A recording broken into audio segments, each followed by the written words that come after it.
सर्वात प्रथम आपण पाऊण कप पाणी उकळून घेणार आहोत। इथे मी अर्धा कप पाणी घेतलेलं आहे आणि पुन्हा एकदा थोडंसं पाणी घेते आहे, म्हणजे आपण टोटल पाऊण कप पाणी उकळून घेणार आहोत। पिठी काढण्यासाठी तुम्ही कालथ्याचा वापर करू शकता। कालथ्याची मागची बाजू किंवा लाटण्याची एका साईडची बाजूनी तुम्ही पीठ हे मिक्स करू शकता। पाण्याला चांगली उकळ आलेली आहे। आता पाण्याला चांगली उकळी आली की त्यामध्ये थोडंसं चवीपुरतं मीठ घालायचं। इथे पाऊण कप पाणी आहे, त्यासाठी आपण इथे अर्धा कप चाळवून घेतलेलं तांदळाचं पीठ आहे, ते पीठ त्यामध्ये ऍड करायचं आणि एकदम पटकन असं मिक्स करायचं। इथे तुम्ही पाहू शकता मी कालथ्याच्या मागच्या बाजूनी हे पीठ मिक्स करते आहे। ही प्रोसेस एकदम पटकन करायची, जेणेकरून पिठामध्ये गुठल्या होत नाहीत, लम्स होत नाहीत। पीठ एकजीव झालं की लगेच त्यावरती झाकण द्यायचं आणि गॅस बंद करायचा। झाकण देऊन पीठ थंड होईपर्यंत आपण इथे सारण बनवून घेणार आहोत। इथे आपण सारण करण्यासाठी 1 चमचा साजूक तूप पॅन मध्ये घेतलेलं आहे। साजूक तूप चांगलं मेल्ट झालं की यामध्ये खवलेलं 1 कप खोबरं घेतलेलं आहे। खोबरं शक्यतो खवून घ्यायचं आहे, किसून घ्यायचं नाहीये, कारण की खवलेल्या खोबऱ्याचं सारण छान तयार होतं। आपण ही सर्व प्रोसेस मंद आचेवर करणार आहोत। 1 कप खोबऱ्यासाठी अर्धा कप गूळ एकदम परफेक्ट होतं। जर तुम्हाला गोड जास्त आवडत असेल तर तुम्ही गुळाचं प्रमाण थोडं वाढवलं तरीही चालेल। गूळ घातल्यानंतर पुन्हा एकदा सर्व सारण मिक्स करून घ्यायचं। गूळ शक्यतो फोडून घ्या, जेणेकरून ते पटकन सारणात मिक्स होतं। आता यामध्येच आपण ड्रायफ्रूट सुद्धा घालून घेणार आहोत।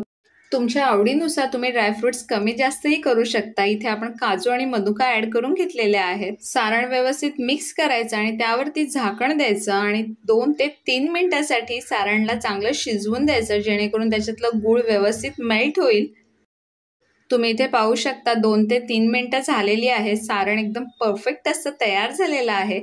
आता यामध्ये आपण वेलची आणि जायफळची पूड घालून घेणार आहोत। इथे मी अर्धा चमचा वेलची आणि जायफळची पावडर घालून घेते आहे।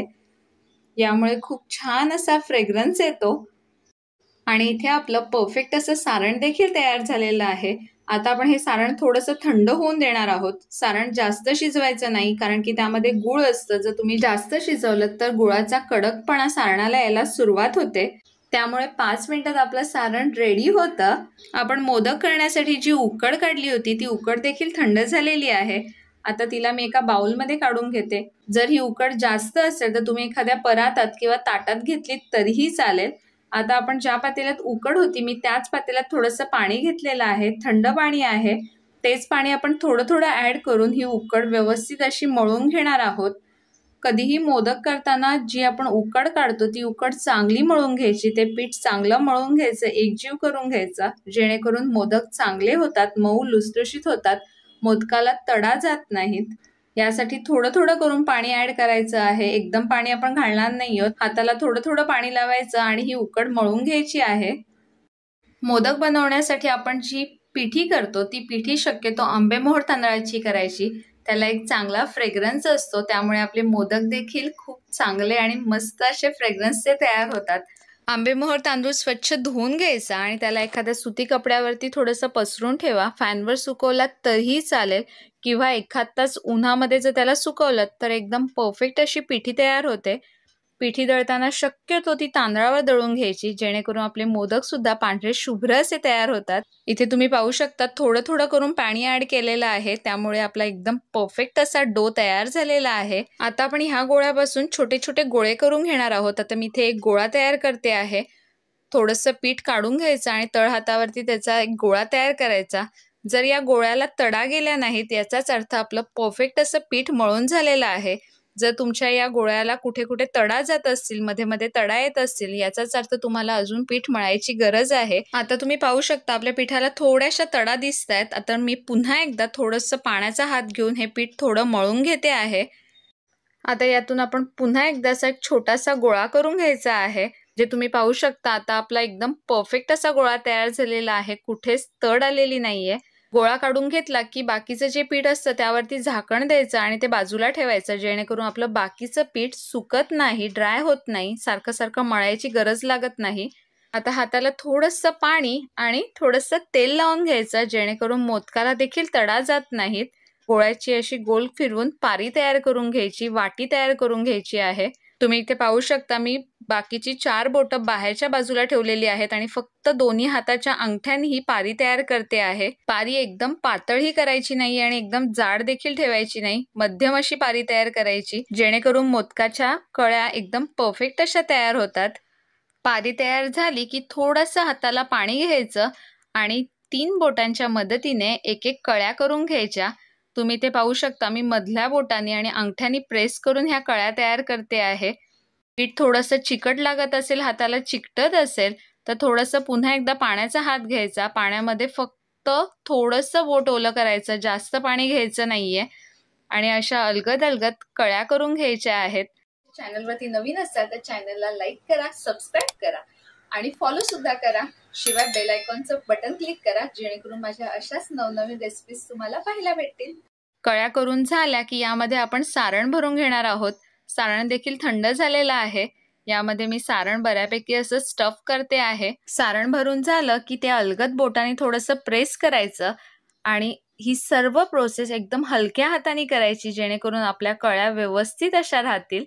आता या मोदकाला अलगद अलगद गोल गोल फिरवायचं आणि हे सर्व पीठ एकत्र आणायचं आहे. तुम्ही पाहू शकता अंगठा आणि मधल्या बोटांनी आपण हे पीठ एकत्र आणलेलं आहे आणि आता वरच्या बाजूला ते एकजीव करायचं आणि मोदकाची एक कळी काढून घ्यायची. ही सर्व प्रोसेस करताना हाताला तेल किंवा थोडंसं पाणी लावायचं, जेणेकरून हाताला पीठ चिकटत नाही आणि तुमचा मोदक परफेक्ट असा तयार होतो.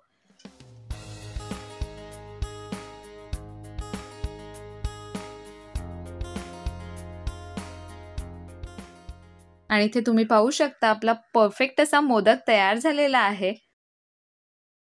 अशाच पद्धतीने मी तुम्हाला अजून एक मोदक तयार करून दाखवते.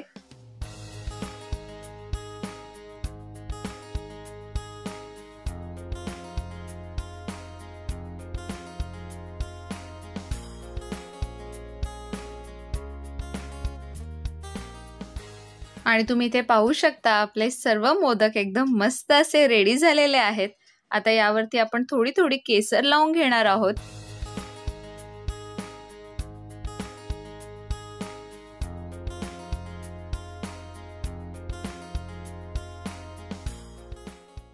मोदक रेडी झालेले आहेत. आता मोदक वाफवण्यासाठी इथे मी एका जाळीमध्ये केळीचं पान ठेवलेलं आहे. स्वच्छ धुवून हे पान आपण केळीचं या जाळीत घालून घेतलेलं आहे. आता यावरती आपण जे मोदक बनवलेत ते मोदक देखील ठेवून घेणार आहोत. अर्धा कप तांदळाची पिठी घेतली होती, त्यापासून 6 ते 7 असे मोठे मोठे मोदक तयार होतात. मोदक वाफवण्यासाठी इथे मी एका पातेल्यात चांगलं पाणी उकळून घेतलेलं आहे. पाणी उकळलं की त्यानंतर त्यामध्ये मोदकाची जाळी ठेवून घ्यायची, जेणेकरून मोदक एकदम पटकन असे वाफवले जातात. आता यावरती झाकण देऊन 10 मिनिटासाठी मोदक वाफवून घ्यायचे आहेत. आणि आपली इथे 10 मिनिटं झालेली आहेत आणि तुम्ही पाहू शकता आपले मस्त मऊ लुसलुशीत असे मोदक रेडी झालेले आहेत. केसरचा रंग देखील सुरेख आलेला आहे.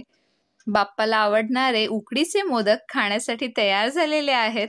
मोदक करायची इच्छा आहे, पण मोदकाच्या कळ्या करणं खूपच कठीण वाटत असेल तर आपल्या चॅनलवरती अतिशय सोप्या पद्धतीने डबल आणि ट्रिपल डेकरचे मोदक कसे बनवायचे याचा व्हिडिओ देखील आपण पोस्ट केलेला आहे, ज्याची लिंक मी डिस्क्रिप्शन बॉक्समध्ये दिलेली आहे. नक्की ट्राय करा. दोन्ही मोदकापैकी कुठला मोदक सोपा वाटला आणि तुमच्या घरी कोणता मोदक केला जातो ते कमेंट करून नक्की सांगा. पुन्हा एकदा भेटूया एका नवीन रेसिपी सोबत. तोपर्यंत धन्यवाद.